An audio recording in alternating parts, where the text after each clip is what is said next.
dans le très chic, Boulogne-sur-Seine, rebaptisé depuis Boulogne-Billancourt, dans la fusion de Boulogne et de Billancourt. Et puis il agrandit les lieux, il achète une vingtaine de parcelles. Une vingtaine de parcelles dans lesquelles il loge ses collaborateurs, son personnel, ses invités et leurs familles. Et également pour y accueillir un immense jardin. En quelques années, il fait aménager un jardin à la française, un jardin à l'anglaise et même un jardin japonais. Eh oui, et tout y passe. On trouve une forêt bleue, des épicéas du Colorado, des cèdres de l'Atlas, des plantes exotiques. Et Albert Kahn ne recule devant rien pour obtenir le jardin de ses rêves. Il fait acheminer par exemple des Vosges, des blocs de granit, des arbres et un marronnier de 12 mètres de hauteur, ce qui oblige la mobilisation à pas moins de 30 hommes.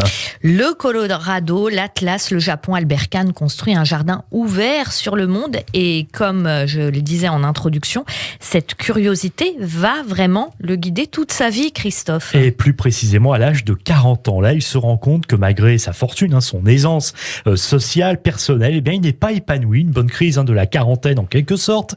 Dès lors, il décide du coup de mettre tout son argent au service des agrégés qui sortent d'école, alors qui sont certes brillants, mais qui, selon Albert Kahn, ne connaissent rien au monde, qui vont pourtant enseigner. Concrètement, il va financer leur voyage à l'étranger via un système de bourse.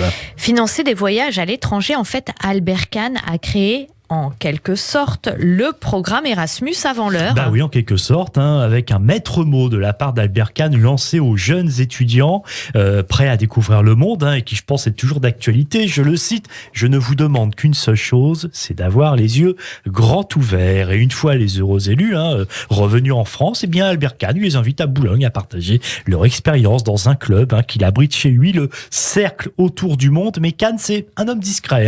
Dans son coin, il n'assiste pas aux réunions et voit donc tous ces étudiants discuter entre eux.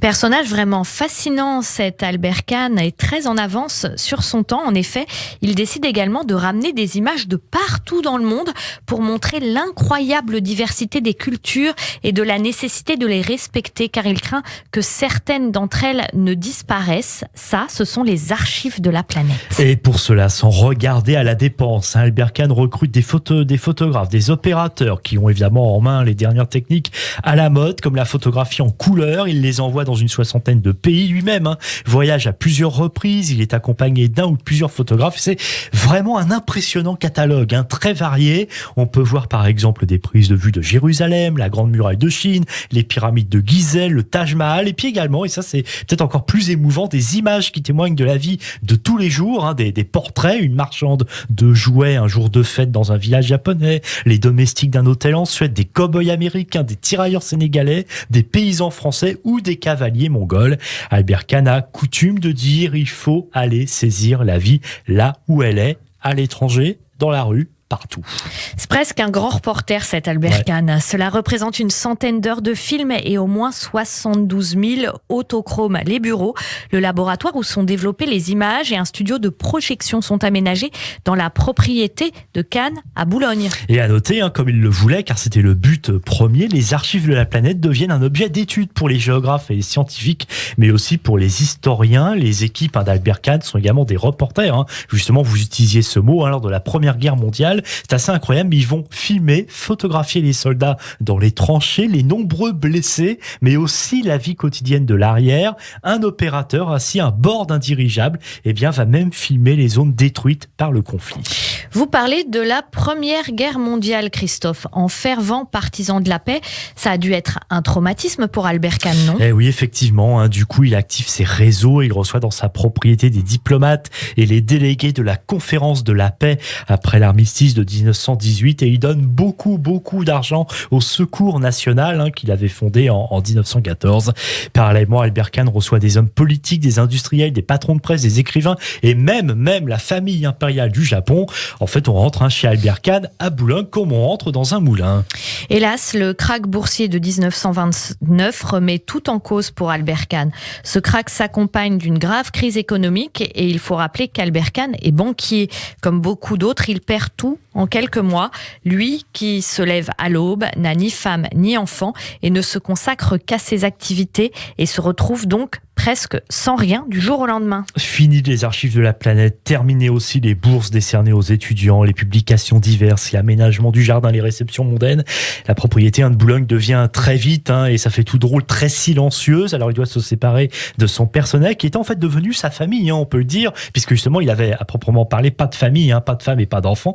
Et d'ailleurs il est traité avec beaucoup d'égards. Il leur accordait par exemple des congés payés ou des vacances, ce qui à l'époque bien sûr était très moderne. Et puis la conséquence aussi de tout cela, bien sûr, c'est que ces biens sont mis aux enchères. Le département de la Seine rachète la propriété et le jardin de Boulogne, ce qui permet à Albert Kahn de continuer quand même à y vivre. Et c'est là qu'il va mourir le 24 novembre 1940 à l'âge de 80 ans.